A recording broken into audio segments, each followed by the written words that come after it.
গৌৰৱ গগৈ বিৰোধী দল অৰ্থাৎ কংগ্ৰেছৰ উপদলপতি নিযুক্ত পূৰ্বতেও কংগ্ৰেছৰ দল উপদলপতিৰ দায়িত্বত আছিল গৌৰৱ গগৈ এইবাৰো কংগ্ৰেছৰ উপদলপতি অৰ্থাৎ বিৰোধী দলৰ উপদলপতিৰ দায়িত্ব লাভ কৰিছে গৌৰৱ গগৈ কিছু সময় পূৰ্বে কেসি বেনুগোপাল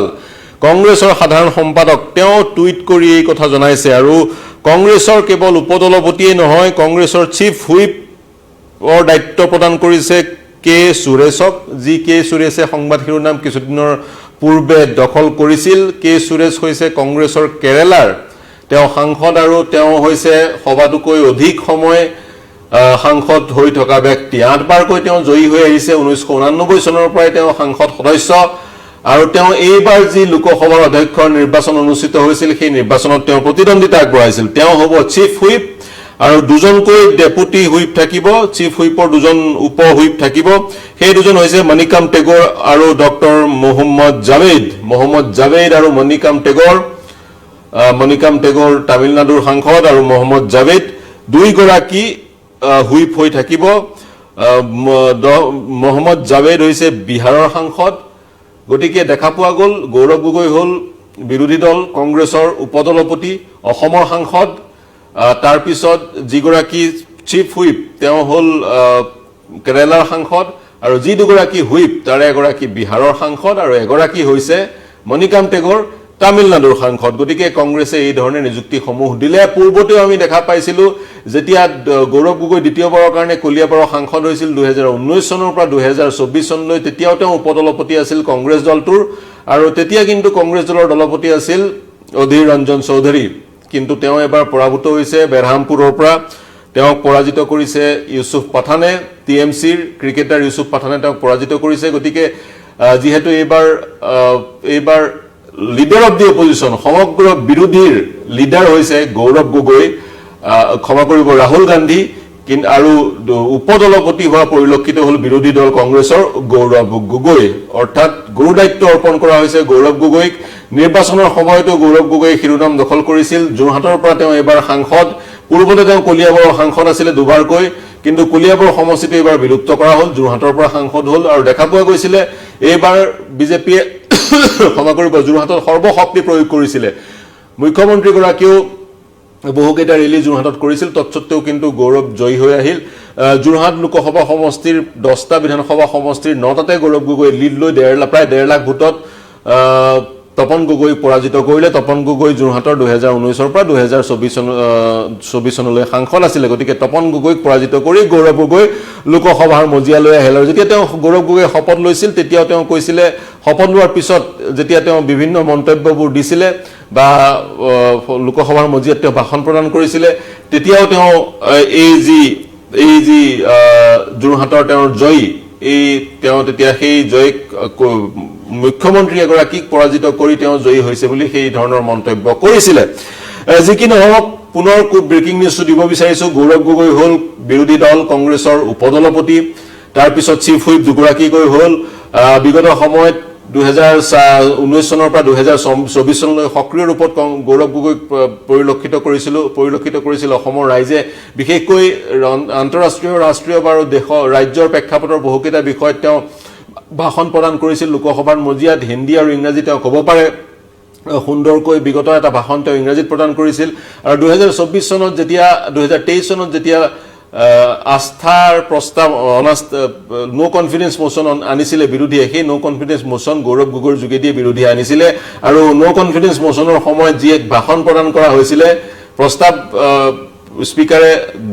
গৃহীত কৰাৰ পিছত নো কনফিডেন্স মোশনৰ ওপৰত যি এক ভাষণ প্ৰদান কৰা হৈছিল সেই ভাষণত তেওঁ প্ৰধানমন্ত্ৰীক 3টা প্ৰশ্ন উত্থাপন কৰিছিল সেই প্ৰশ্নকেইটাও শিৰোনাম দখল কৰিছিল গৌৰৱ গগৈ সেই সময়তো শিৰোনাম দখল কৰিছিল এইবাৰ পুনৰ গৌৰৱ গগৈ গুৰু দায়িত্ব প্ৰদান কৰা হৈছে যোৰহাটৰ পৰা গৌৰৱ গগৈ সাংসদ গৌৰৱ গগৈ এইবাৰ বিৰোধী দল কংগ্ৰেছৰ উপদলপতি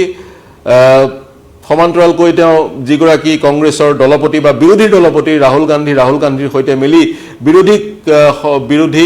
বিৰোধীৰ যিসমূহ বিষয় সেইসমূহ বিষয় উত্থাপন কৰাৰ সুযোগ পাব 22 জুলাইৰ পৰা লোকসভাৰ বাজেট সেশন গতিকে বাজেট সেশনতো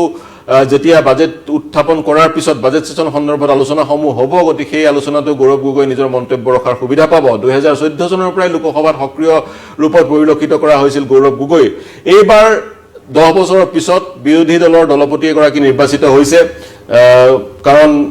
2014 চনত বিৰোধীৰ সৰ্ববৃহৎ দলটোৰ সাংসদৰ সংখ্যা আছিল 44 বিৰোধীৰ সৰ্ববৃহৎ দলটোৰ সাংসদৰ সংখ্যা 10% হলেহে সৰ্বমুঠ লোকসভাৰ সদস্যৰ 10% হলেহে leader of the opposition officially ঘোষণা কৰা হয় 2014 চনত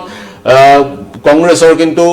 10% সদস্য নাছিল মাত্ৰ 44 জন সদস্য আছিল আৰু 2019 চনত মাত্ৰ 52 জন সদস্য আছিল 10% হ'বলৈ 54 জন সদস্যৰ প্ৰয়োজন এইবাৰ প্ৰায় 17-18% সাংসদ কংগ্ৰেছৰ গতিকে সেই মৰ্মে এইবাৰ কংগ্ৰেছে বিৰোধী দলৰ দলপতিৰ আসনখন লাভ কৰিলে কেবিনেট মৰ্যাদা সেইজন হ'ল ৰাহুল গান্ধী আৰু কংগ্ৰেছ দলৰ উপদলপতিৰ দায়িত্ব এইবাৰ পাইছে ৰাহুল গান্ধীয়ে ক্ষমা কৰিব গৌৰৱ গগৈয়ে আৰু কংগ্ৰেছৰ যেটো পাৰ্লিমেন্টাৰী পাৰ্টি মুৰব্বী হৈছে সোনিয়া গান্ধী ৰাজ্যসভাৰ সাংসদ সোনিয়া গান্ধী এক পত্ৰ ইতিমধ্যে স্পিকাৰ ওম বিৰলাই প্ৰেৰণ কৰিছে ওম বিৰলাই সেই পত্ৰ পোৱা মাত্ৰকে সেই যি তেওঁ অৱগত হ'ব গৌৰৱ গগৈ যে উপদলপতি হৈছে অৱগত হ'ব আৰু সেই ধৰণে পাৰ্লিমেন্টাৰী যিবোৰ ৰুলছ আছে পাৰ্লিমেন্ট পৰিচালনা কৰাৰ সময়ত আৰু এগৰাকী কংগ্ৰেছৰ উপদলপতি বা বিৰোধী দলৰ উপদলপতি হিচাপে গৌৰৱ গগৈ যি মৰ্যাদা পাব লাগে বা যিখিনি সময় কথা বক্তব্য ৰাখিবলৈ বা মন্তব্য কৰিবলৈ পাব লাগে সেইখিনি সময় অধ্যক্ষগৰাকীয়ে বাধ্যতামূলকভাৱে দিব লাগিব বা দিয়াটো বাঞ্ছনীয় হ'ব গতিকে অসমৰ কাৰণে প্ৰাসংগিক এক খবৰ অনাগত সময়ত গৌৰৱ গগৈ লোকসভাৰ মজিয়াত কি পাৰদৰ্শিতা প্ৰদান কৰে বা বক্তব্যসমূহ কেনেদৰে ৰাখে লক্ষণীয় হ'ব বিভিন্ন সময়ত বিজেপিয়ে সমালোচনা কৰিছে গৌৰৱ গগৈয়ে অসমৰ বিষয়সমূহ নহয় সৰ্বভাৰতীয় পৰ্যায়ৰ বিষয়সমূহতহে বেছিকৈ বক্তব্য তেওঁ ৰাখিছিলে আৰু নেহৰু গান্ধী পৰিয়ালৰ প্ৰিয় পাত্ৰ হ'বলৈ তেওঁ সেই ধৰণে সক্ৰিয় ভূমিকা লোকসভাৰ মজিয়াত পালন কৰিছিল বুলি বিজেপিয়ে সততে সমালোচনা কৰা গৌৰৱ গগৈ পৰিলক্ষিত হয় গতিকে বিজেপিৰ সমালোচনাবোৰ কেনেদৰে মোকাবিলা কৰে গৌৰৱ গগৈ অনাগত সময়ত অসমৰ সমস্যাসমূহ কেনেদৰে উত্থাপন কৰে সেয়া লক্ষণীয় হ'ব কিন্তু তৃতীয়বাৰ লোকসভাৰ সাংসদ হিচাপে যোৰহাটৰ সাংসদ হিচাপে তেওঁ যেটো ভাষণ প্ৰদান কৰিছিল সেই ভাষণত তেওঁ অসমৰ বান সমস্যাৰ কথা উল্লেখ কৰা পৰিলক্ষিত হৈছিল গতিকে এক প্ৰত্যাহ্বান গৌৰৱ গগৈ কাৰণেও আৰু যেহেতু কংগ্ৰেছে তেওঁ গুৰু দায়িত্ব দিছে এক গুৰু দায়িত্ব প্ৰদান কৰিছে গতিকে অনাগত সময়ত অসমৰ ৰাজনীতিটো গৌৰৱ গগৈৰ ভূমিকা ডাঙৰ হ'ব বুলি বিভিন্নজনে মন্তব্য কৰিছে অৰ্থাৎ 2026 চনৰ যি অসমৰ বিধানসভা নিৰ্বাচন সেই নিৰ্বাচনত গৌৰৱ গগৈয়ে ডাঙৰ ভূমিকা দলটোৰ পৰা লাভ কৰিব বুলি বিভিন্নজনে এতিয়াই সম্ভাৱনা প্ৰকট কৰিছে অৰ্থাৎ 2026 চনৰ নিৰ্বাচনত কংগ্ৰেছ দলে গৌৰৱ গগৈক অনানুষ্ঠানিকভাৱে মুখ্যমন্ত্ৰী প্ৰাৰ্থী হিচাপে প্ৰক্ষেপ কৰাৰ সম্ভাৱনা প্ৰকট হৈছে যি ধৰণে গৌৰৱ গগৈক বিভিন্ন সুযোগ সুবিধা হাইকমাণ্ডে প্ৰদান কৰিছে তাৰ প্ৰতি লক্ষ্য ৰাখি এনে ধৰণৰ সম্ভাৱনা এই মুহূৰ্তত প্ৰকট কৰিব পাৰি কিন্তু 2026 চনত গৌৰৱ গগৈ মুখ্যমন্ত্ৰী প্ৰাৰ্থী হয় নে নহয় সেই সময়তহে গম পাব পোৱা যাব কিন্তু মুখ্যমন্ত্ৰী প্ৰাৰ্থী হয় নহয় পিছৰ কথা কিন্তু যি সময়ত 2024 চনৰ লোকসভা নিৰ্বাচনত বিজেপিয়ে 126টা সমষ্টিৰ বিধানসভা সমষ্টিৰ 94টা বিধানসভা সমষ্টিত অগ্ৰগতি লাভ কৰিছিল আসন লাভ কৰিছে বিজেপি নেতৃত্বাধীন এনডিএ 11খন আসন লাভ কৰিছে কংগ্ৰেছে মাত্ৰ 3খন আসন লাভ কৰিছে ৰকিবুল হুছেইন জিকিছে প্ৰদ্যুৎ বৰদলৈ জয়ী হৈছে আৰু গৌৰৱ গগৈ জয়ী হৈছে কিন্তু গৌৰৱ গগৈৰ এই যি জয়লাভে নিৰ্ণায়ক ভূমিকা পালন কৰিছে বিজেপিৰ ভিতৰচৰাত এক প্ৰকাৰ ভূমিকম্পৰ সৃষ্টি হৈছে বুলি ক'ব পাৰি গৌৰৱ গগৈৰ এই যোৰহাটৰ জয়ে এতিয়া দেখা পোৱা গৈছে বিজেপিত বিসম্বাদ বহুকেইজন বিজেপি নেতাই বিজেপি ত্যাগ কৰিব বিচাৰিছে অন্য দল যোগদান কৰিব বিচাৰিছে যি বিজেপিত এক প্ৰকাৰ অনুশাসন দেখা পোৱা গৈছিল বিগত সময়ত কোনো নেতাই দলটোৰ বিৰুদ্ধাচৰণ কৰি মন্তব্য কৰা পৰিলক্ষিত হোৱা নাছিল সেই বিজেপিত কিন্তু এতিয়া বিজেপি আৰু পুৰণা বিজেপিৰ যি সংঘাত সেই সংঘাত উলম্ব সংঘাত কিন্তু এতিয়া বিভাজন কিন্তু এতিয়া পৰিলক্ষিত হৈছে যি বিজেপিয়ে 94টা বিধানসভা সমষ্টিত অগ্ৰগতি লাভ কৰাৰ পিছতো সেই বিজেপিত এতিয়া বিসম্বাহ বা বিদ্ৰোহ আৰু বিদ্ৰোহৰ অন্যতম কাৰণ যোৰহাট সমষ্টিৰ পৰা গৌৰৱ গগৈ জয়ী হোৱাটো বিভিন্নজনে ক'ব খোজে আৰু গৌৰৱ গগৈক পুনৰবাৰ ডেপুটি লিডাৰৰ দায়িত্ব প্ৰদান কৰাৰ এই বিষয়টোও গুৰুত্ব গ্ৰহণ কৰিছে ইয়াৰ অৰ্থ বিশ্লেষকসকলে ক'ব খোজে অনাগত সময়ত গৌৰৱ গগৈক অসমৰ ৰাজনীতিত নিৰ্ণায়ক ভূমিকা দিয়াৰ সম্ভাৱনা আছে প্ৰিয় দৰ্শক আপোনালোকৰ মন্তব্য কি গৌৰৱ গগৈক এই ভূমিকা প্ৰদান কৰা হৈছে যোৰহাটৰ সাংসদ যদিহে কোনোবা যোৰহাটৰ পৰা আমাৰ সৈতে সংযুক্ত হৈ আছে মন্তব্য কৰক কেৱল যোৰহাটেই নহয় যিসকল আমাৰ সৈতে সংযুক্ত হৈ আছে আমাৰ দৰ্শকবৃন্দ মন্তব্য কৰক আপোনালোকৰ মন্তব্য কি কেনেদৰে প্ৰতিক্ৰিয়া প্ৰকাশ কৰিব বিচাৰিব গৌৰৱ গগৈৰ এই বাতৰি সন্দৰ্ভত অনাগত সময়ত আপোনালোকে গৌৰৱ গগৈয়ে কি ভূমিকা পালন কৰাটো বিচাৰে বা সদনৰ মজিয়াত যদি কিবা বিষয় উত্থাপিত কৰিব তেওঁ বিভিন্ন বিষয়সমূহ উত্থাপিত কৰিব কোনবোৰ বিষয় আপোনালোকে তেওঁ উত্থাপন কৰাটো বিচাৰে আমাৰ যোগেদি মন্তব্য কৰক আমাৰ ইউটিউব চেনেল আৰু ফেচবুক পেজত প্ৰৱেশ কৰি কমেন্ট সেকশনত মন্তব্য কৰক আপোনালোকৰ মন্তব্য আমাৰ কাৰণে চালিকা শক্তি সমান্তৰালকৈ দেশ বিশ্ব ৰাজ্যৰ সকলো বাতৰিৰ কাৰণে চাই থাকিব নিউজ 18 অসম নৰ্থ ইষ্ট ধন্যবাদ